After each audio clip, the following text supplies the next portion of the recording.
everyone, how are you today? So this is going to be the first construction video in my How to Sew Cloth Pad series. I have laid out all of the items that you are going to need in order to make a pad that has a hidden core and a hidden layer of PUL. Under normal circumstances, you wouldn't need both a hidden core and a hidden PUL layer, but in order to cover the most range of needs, I decided that I would make a pad with both and show you how you would add both in both instances. I have laid out everything that we're going to need today. I have muslin, flannel, PUL, a printed cotton, a black cotton, some scissors, some thread. I have two different colored markers, but you could always just use one. Pins, and then my pattern. I have both my pattern and my core piece. This is the Luna Wolf pattern, and I will be leaving a link to this in the description so you can follow along. So the first thing we're going to get started with is our muslin. As always, make sure all of your fabrics are pre-washed as per their usual instructions, as well as any fabrics that can be ironed are ironed out. Onto the muslin, I am going to trace my cloth pad pattern.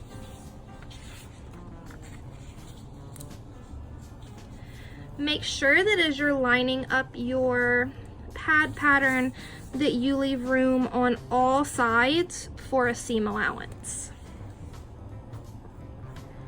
If you don't have muslin, you don't have to use muslin. You could always use flannel, or if you have any other thin layer that you would be able to add in, like a thin linen, you could also use that. With this one, I'm going to be using my darker Crayola washable fine tip marker.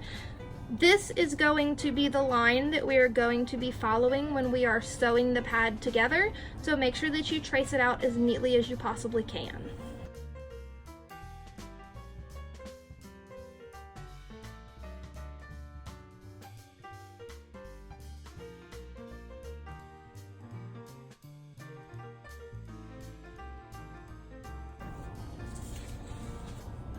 So now we have our pattern drawn out.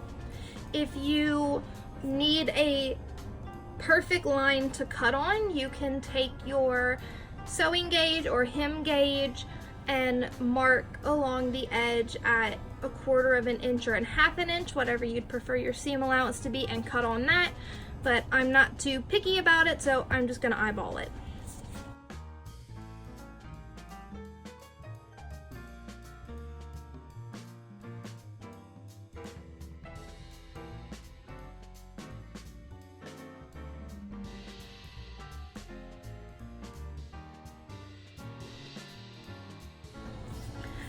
Okay, so we have our muslin cut out.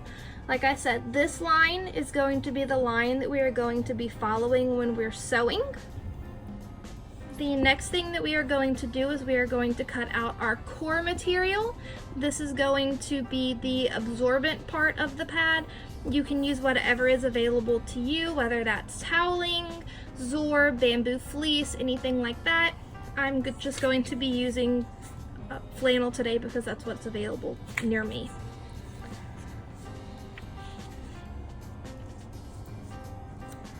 When you're cutting out your core, you don't need a seam allowance for it, so you can put it as close to the edge as you can possibly get it. With this one, I'm going to be using the yellow marker to mark it just because I can. I don't really have a reason.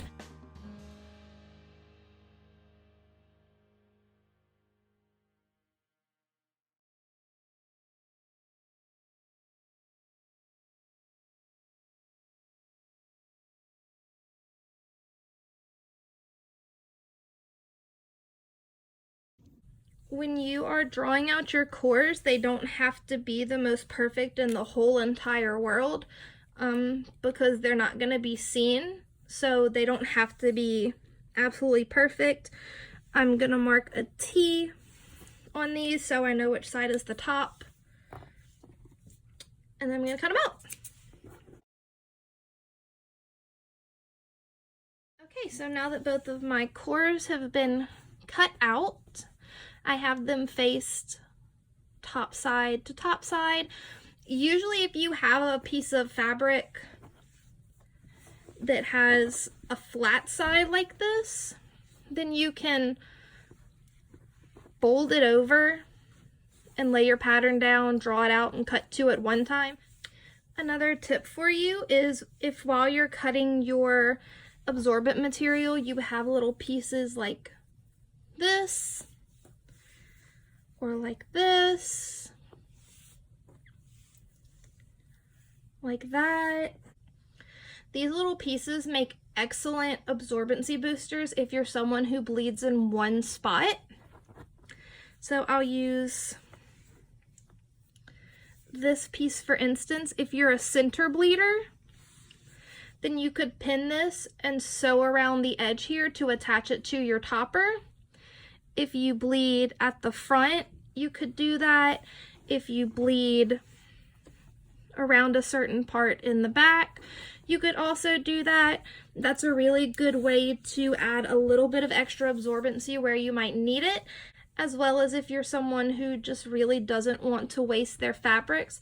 That's a good way to use up your little scraps and not have a whole bunch left over, and they'll have a purpose. I just suggest that once you sew it to one side of your core, that you then sandwich it inside of the other side of your core and then attach that to your topper, just so that while it's being washed it won't have access to a bunch of agitation in the washing cycle and it won't have a tendency to fray or anything like that.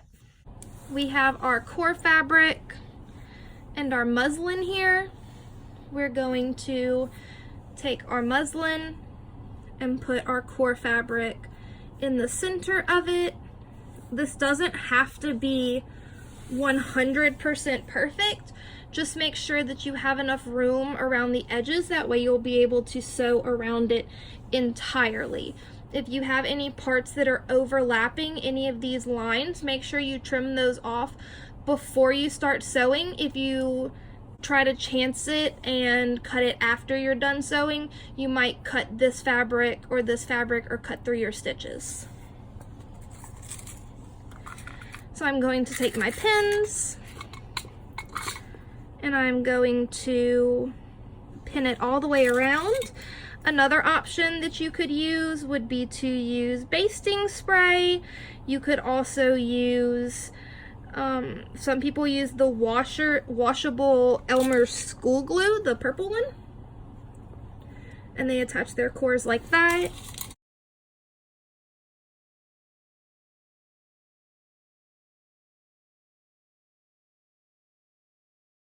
When I am sewing, I do prefer these longer pins. These I think are considered to be quilting pins. I just prefer these over the little short ones. So those are the ones that I use. And I do like to use a lot of pins, just because while you're sewing your fabric can be moved. You could have a little bit of bunching or something like that, and using a lot of pins prevents that, but you just use whatever you're comfortable with. So this is my pin book.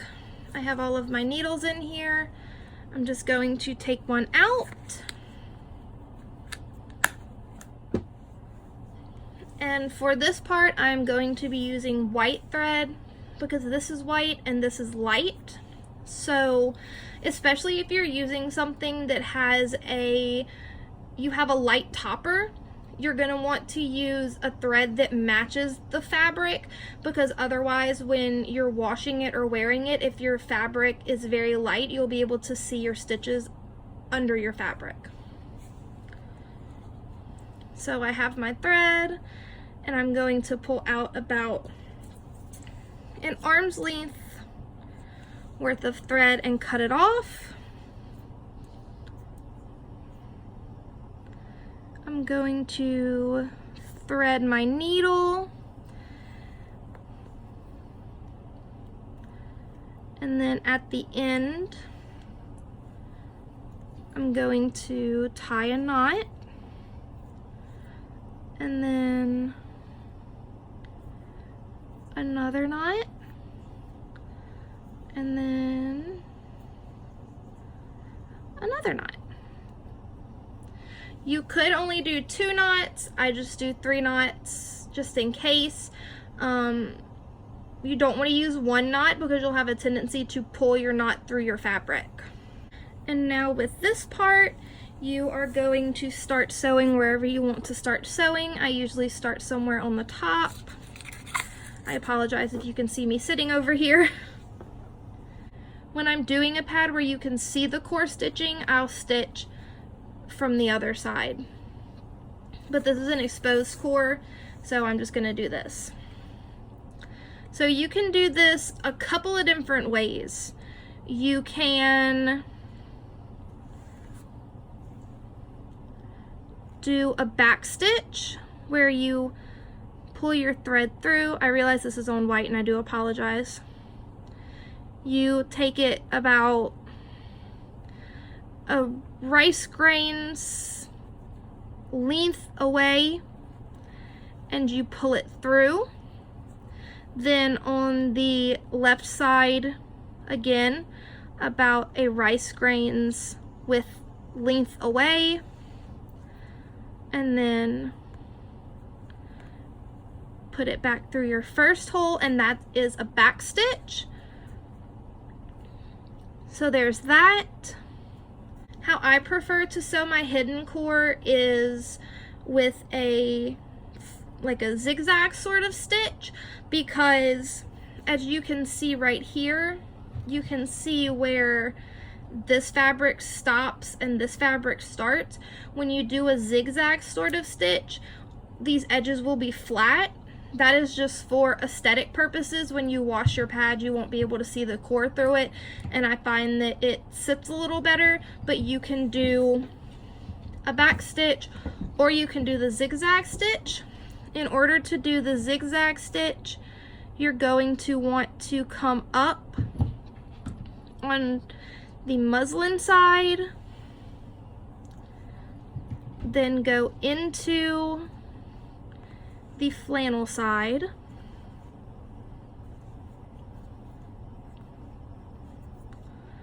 then come up on the left side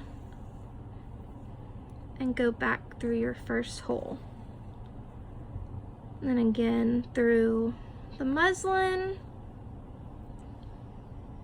and then through that hole. And again, just like that. And you'll do that all the way around the pad. This does take a little bit longer than the back stitch does, but I do find that you have a little bit of a better result when you do it like that. Again, I find that it lays flat, so that is what I choose to do. However you prefer to do it is perfectly fine. Anything will work. The purpose of this is to stitch your core to your muslin or whatever you're using as your hidden core. Just bear in mind that you want to keep your stitches as small and neat as possible. You don't want to make these big giant running stitches, because that will shorten the lifespan of your pad, and that your fabric will start fraying and you'll start having issues with your fabric because you have those big stitches. So the smaller the stitches, the better. So I am going to finish sewing my core onto my muslin, and then I'll be back. So if you don't know how to finish off your threads, I'm going to demonstrate that here. What I like to do is I finished stitching here, so I'm going to go to my next to last stitch and put my needle under there.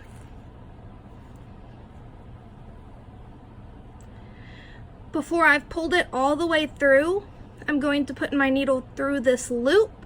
Make sure that you don't put your needle through the threads, just through the loop, and pull it up. And then you're going to do that a couple more times to secure your threads.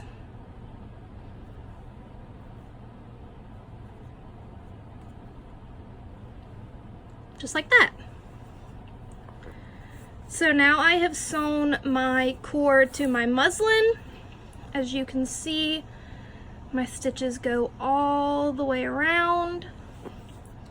And if you remember from the last clip, it's a lot flatter than it would have been if we had continued that stitch. So our next step is going to be to finish cutting out all of the rest of our materials. You could have cut them all out when you cut this one out.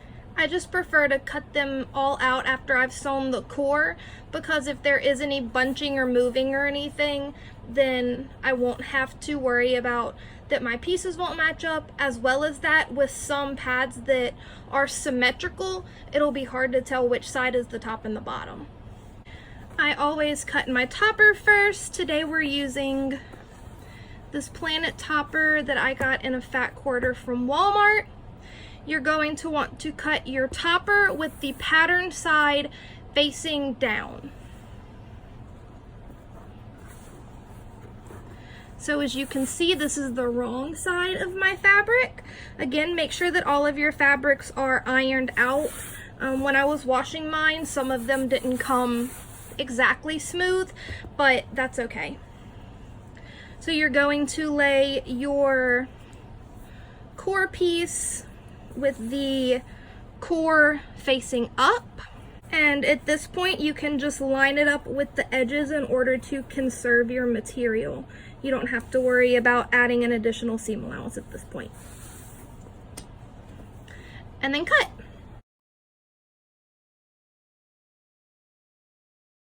As a tip, I just like to fold all of my fabric with the wrong side out, just because when I'm going to unfold and cut another piece from it, the right side will already be down.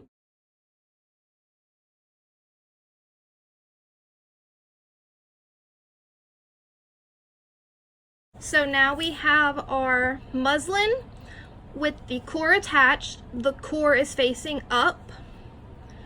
On the back of it, we have our topper fabric with the printed side facing down.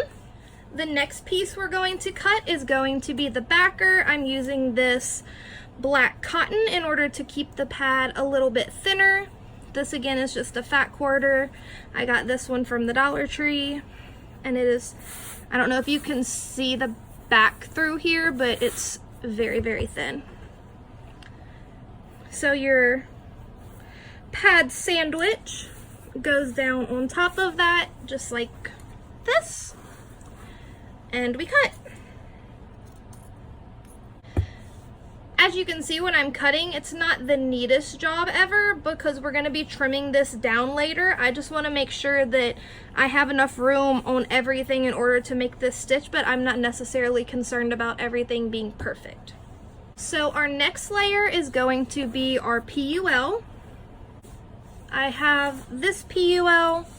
It is from Joann's. It's the Babyville brand. I'm not sure if you're going to be able to see, but this side has a fabric. This side is smooth. So this is Babyville.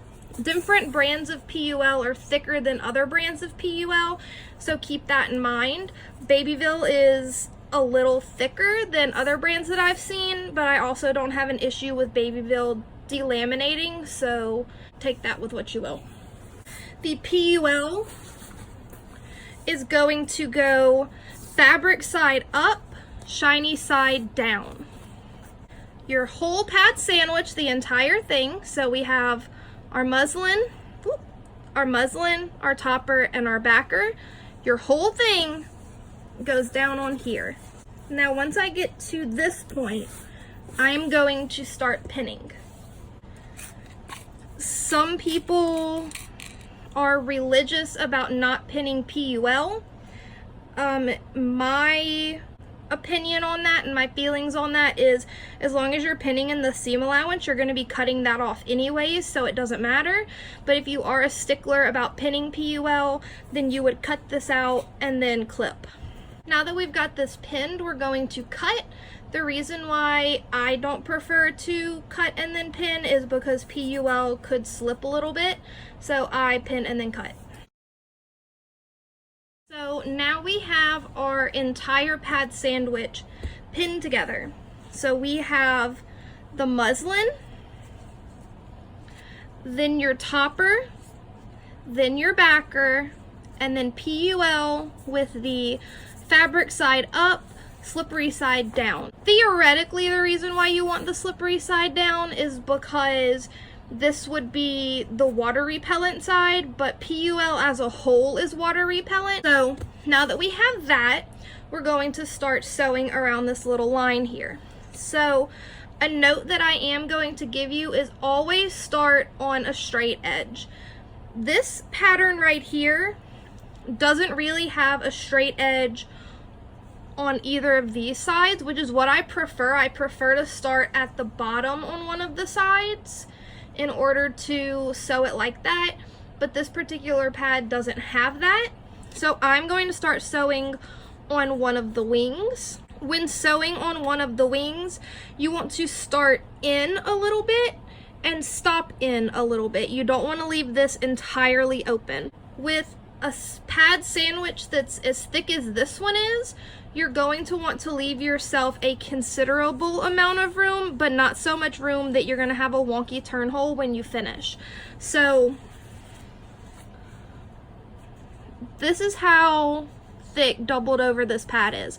This isn't the thickest pad in the whole entire world, but the thicker your pad and the more layers that you have, you would have a little bit of trouble while trying to turn it out because you have more bulk trying to go out of the hole. So I am going to start on this side of the wing because I am right-handed and I sew around this way. If you are left-handed or you have a preference of sewing the other way, then you would start on this side. But again, I'm right-handed and I'm going to start sewing about here and I'm going to stop sewing about here. So I'm going to leave about 1/4 of an inch, a couple of millimeters here on either side. And to sew that, we are going to sew it with a running stitch. So I'm going to come up with my knot on the back of the fabric. I'm going to, again, come back to the right of it, to the left of it. I'm going to come up again, and then back down through my first hole. I'm sorry if that's a little blurrier, it's not coming up very close. I'm trying my very best. So again, we're going to come up on the left side of our last stitch, come in on the right. And when I'm sewing my start and stop stitches, I make my stitches a little bit smaller just so there's more stitches in that area. I could have done 1 or 2 stitches here, but I did 3 little tiny ones. While sewing, you're going to want to make sure that you are making nice, neat stitches. That's why we made our line where we traced the pattern on. I'll see if I can move this pin so that makes it a little bit easier to see. There we go. So you're going to want to make sure that you make nice, neat stitches. They don't all have to be 100% consistent. They don't all have to be perfect. Just make sure that they're all kind of around the same size. So these sizes or just a little bit longer would be perfectly acceptable. You don't want to make really big, huge stitches because when you do that, your pad, it's going to have a tendency to come unraveled because you have less stitches in there, if that makes any sense. So I'm going to sew all the way around the whole entire pad and stop on the other side of this wing, and then I'll come back. Okay, so now that we have sewn all the way around our pad, what we're going to do next is trim. I like to start at one corner of where I have started sewing or stopped sewing, and I clip off that corner first.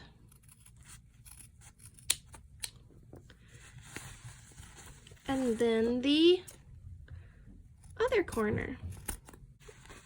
Here I leave all of this is gonna be the same. I'm just gonna trim it up, that way it's all square, but I'm not going to trim where my turn hole is. That way when I turn my pad in, I have that to sew on. All of the rest of the pad, I'm going to go and sew all the way around. Excuse me, I'm going to cut all the way around. Make sure that you don't trim through your threads.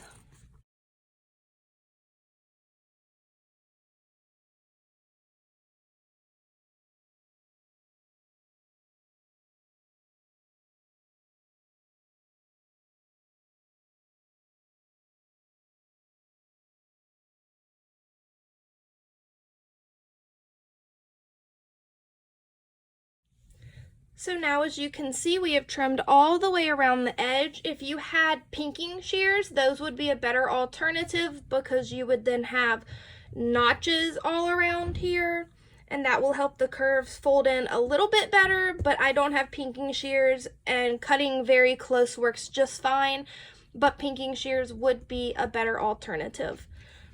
So now that we've got our pad trimmed, we're going to turn it out. Now, keeping in mind, if you have just a hidden core, you would only have these 3 layers here. So you would have a backer, a topper, and your hidden core. You would turn that pad out between the topper and the backer.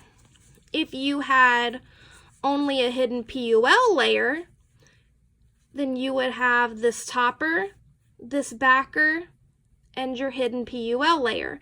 You would again turn it out between the topper and the backer. Even though we have both, we're still going to turn it out between the topper and the backer. So make sure when you're turning it, you have your topper on one side of your hole and your backer on the other. When turning it inside out, make sure that you are very gentle with the pad. Don't tug on it. One thing that helps a lot is to scrunch it up like this. That way it's a little more floppy. I like to put my finger in and feel to one of the back corners. I then turn the pad inside out from there, push it towards the hole, and then, as you maybe can see, I don't know if you'll be able to, I have my back corner of my pad. So I'm going to just gently wiggle it this way. I'm going to keep pushing it in from the bottom and gently tugging.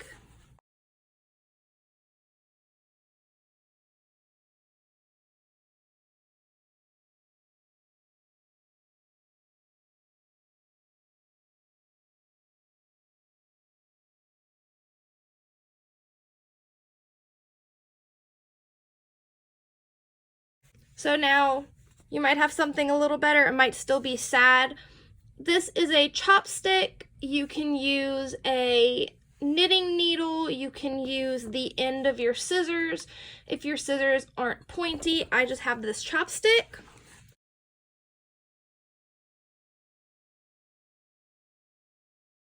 Be very careful not to poke too hard to make a hole in your pad. Make sure that you push just firmly enough. That's why it's best to use a blunt tipped item like this chopstick, because then you'll be less likely to poke a hole in it.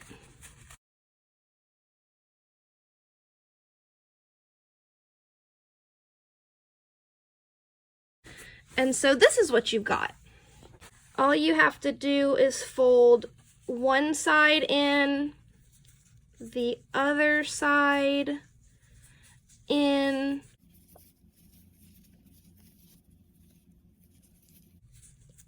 and kind of take the edge of your pad and move it a little bit. That'll help everything settle. And then I usually prefer to clip this part so that I know where I'm going to start sewing, but I don't have my pins right now, so I am just going to put a couple of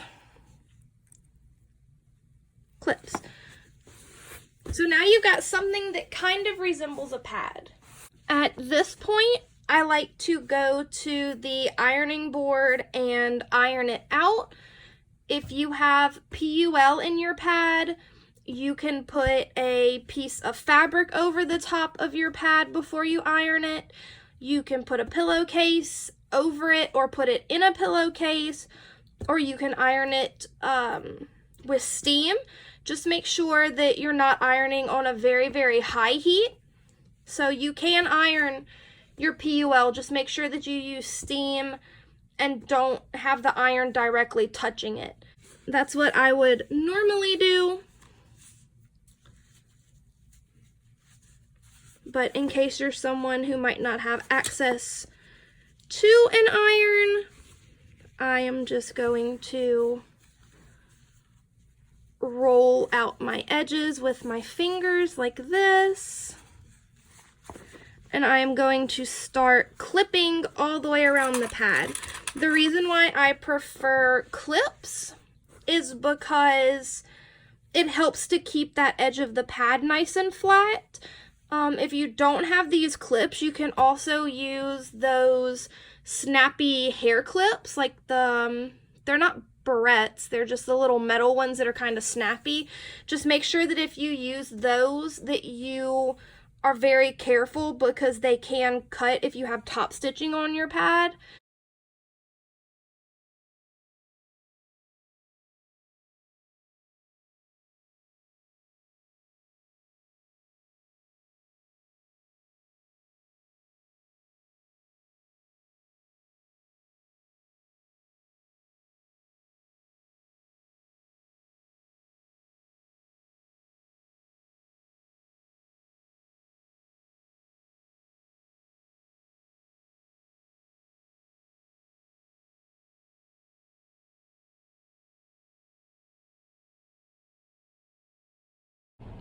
As I'm clipping, I'm rolling my fabric to make sure that the edge is flat, so that way when I go to sew, I don't have to worry about it. I know that everything's nice and flat.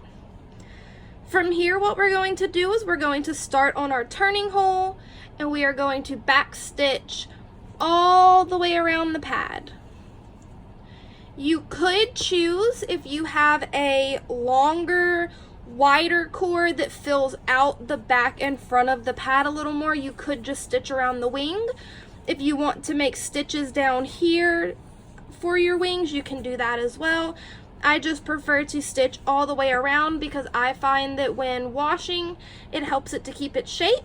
But of course, you can do whatever it is that you want to do for your pad.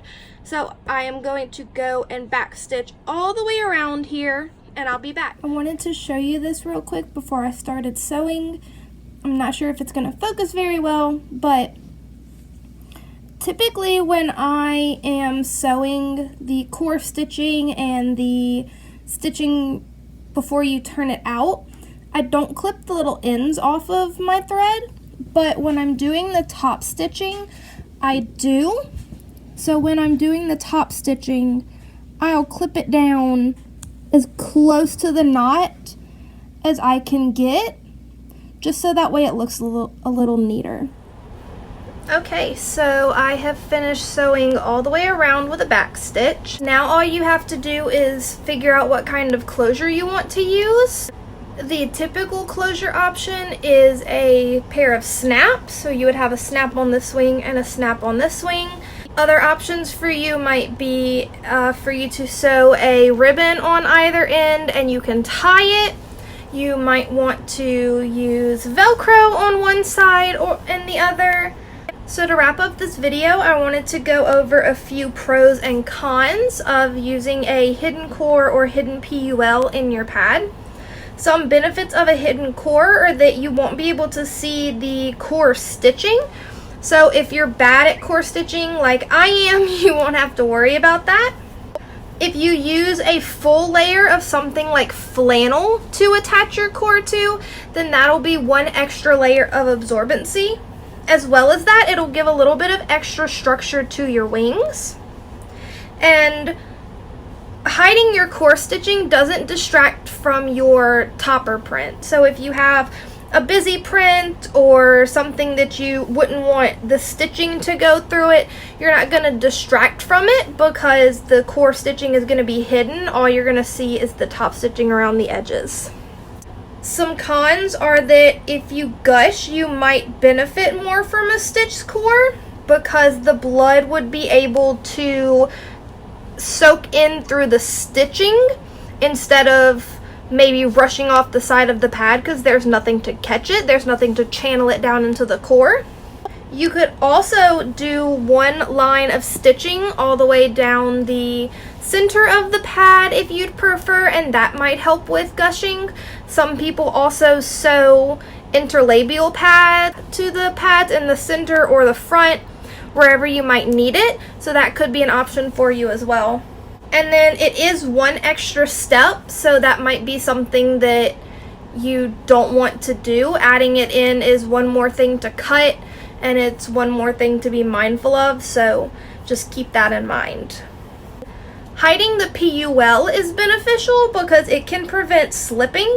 So some people notice that especially if you have thinner PUL, the back fabric side of the PUL usually is a lot more slippery, and so people can find that they have an issue with that. I don't have an issue with that using my Babyville PUL because the back of it is a little more grippy, but that is an issue that some people have with different brands of PUL. However, a con of hiding your PUL is that it can make your pad a little bit more bulky, especially if you do use the Babyville PUL. That PUL is a little bit thicker than others that I've seen, so it could make your pad a little bit bulky.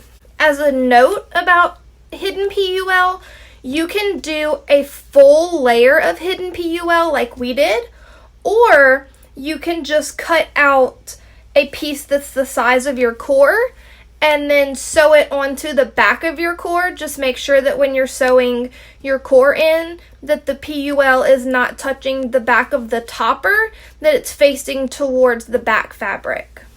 That may be a benefit for you if you have scraps of PUL, or if you have little pieces that you need to use up, or you just don't want to use a full layer of PUL. You can use a piece that's the size of your core. You could also just use a piece that's the size of the middle of your pad and exclude the wings. You just have to make sure that when you're top stitching, you catch it at the top and the bottom. Alright, so that is it. I'm going to go add snaps to this pad because I have a snap press and that's what's easiest for me. But again, you can do whatever is best for you. I definitely appreciated you sticking around with me. I know this video was a little bit long and I do apologize, but hopefully you got something from it. If you'd like, you can hit the subscribe button down below. I definitely appreciate it. As well as that, you can hit the like button. That helps YouTube to suggest this video to people who might need it. And if you have any questions or concerns, you can leave those in the comments down below and I'll get back to you. Thanks so much for spending a little bit of time with me today. I definitely appreciate it, and you enjoy the rest of your day, okay?